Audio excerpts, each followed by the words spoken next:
I want to change a narrative. Just like the term Ameritrash is out of vogue, replaced with the nicer Ameristyle, the term shelf of shame has to go.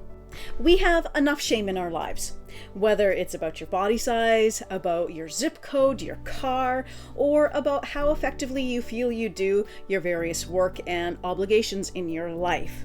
We do not need more to feel ashamed about, and the words we use matter. It makes a difference on a subconscious level. So when we call it the shelf of shame, and we have some of it, it doesn't make us feel good, and this is not something we need in our life.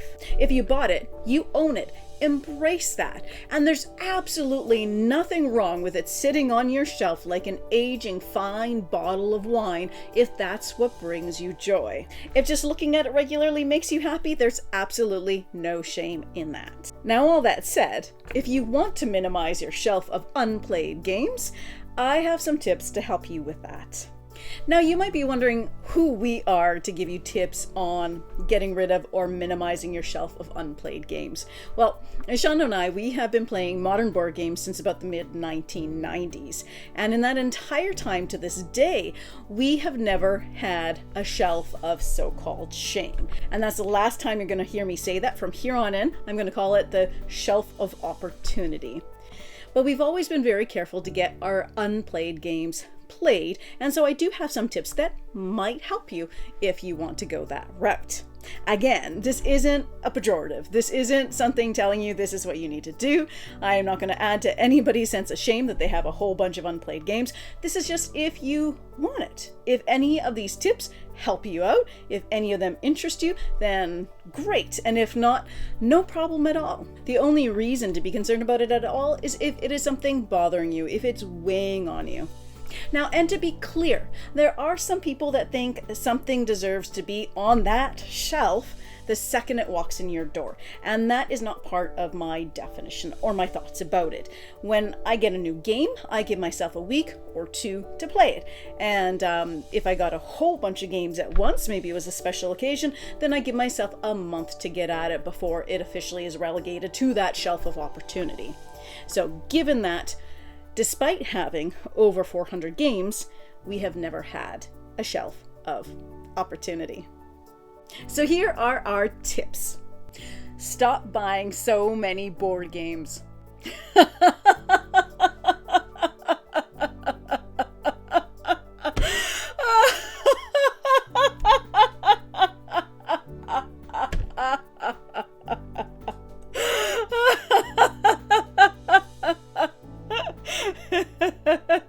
Seriously though, be really discerning in your purchases. Don't buy everything just because it happens to be on sale. Really vet what you're going to get and whether it belongs in your collection. What I like to do is create a master list of games that I want. I watch reviews, I'll watch how it's played, decide if its game is right for me. It goes on the list and I watch, and if I see it go on sale someplace, I'll pick it up at that point. Sometimes I'll see a really good sale at our flags and I'll look at my want list and see if it's on there. If it is, maybe we splurge. If it's not, I won't. It's as simple as that. It's too easy to get a lot of games that are mediocre that you just don't like. So because of that, only buy what you think you'll really, really love and you feel like you can't live without. As soon as you do get a new game, remove the shrink, open it up, check components, and take out the rule book. This is critical, and this leads us to our very next step. Establish a reading habit. Now, this can be done whenever it's convenient for you, but set a time and stick to it. So take that rule book, and if you have a few of them, take the stack of them and put them in that place where you're going to read them. Myself, I like to do this at bedtime before going to bed at night. If you prefer in the morning with a cup of joe, you can read your rule book then. But establish a routine. So when you have an unread rule book, that is what you're going to be reading.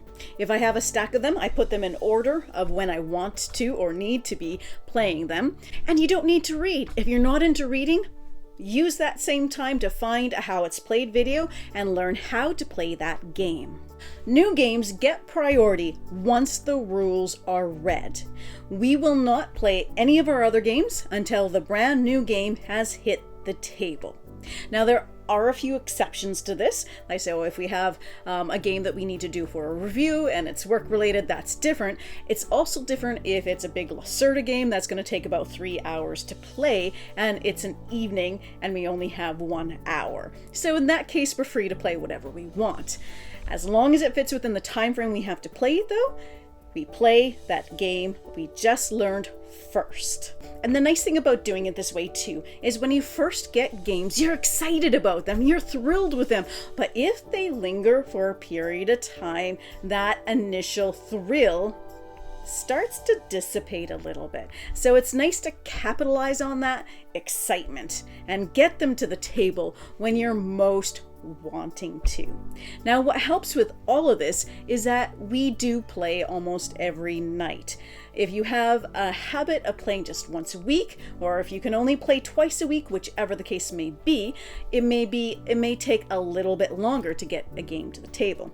All those tips have worked for us to make sure that we really never have a shelf of opportunity, and certainly not one that's growing by the tens and hundreds over the years. Our last tip is just to get rid of the excess. That's okay to do too. You can Marie Kondo it. Does it spark joy? If a game has been sitting on your shelf for a year or longer, it doesn't hurt to really honestly ask yourself if it's going to hit the table. And if it's not, there could be somebody out there who will enjoy it. You can make some money off of it or donate it to your local community. There's lots of things that you can do. And I'm not saying you should. Like, maybe you think that it will still get the table. Maybe it will. Maybe it will take 5 years to get there. Perhaps the circumstances just aren't right for you either because of a play group or because of your time, and it will happen. And maybe it won't even happen, and that doesn't matter because you just love owning something. That is totally fine. My whole caveat to this whole thing is, if it's not bothering you, don't worry about it. You have nothing to be ashamed of. If it is bothering you and it's something you want to improve or get better, I hope that some of these tips that have helped us over the years can make a difference for you as well. There are a lot of wonderful games out there, and it can be a joy to discover one on your shelf that's been sitting there that you have not gotten to, and you find out it's this game you really, really love. It's a new experience, it's a new opportunity. As you never know what tomorrow will bring. No matter what, just let the guilt go. Do what makes you happy. After all, that's what gaming is all about.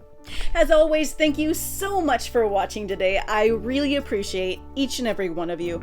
If you have gotten anything at all from this content, please hit that subscribe button to show us the love, and thank you for being here.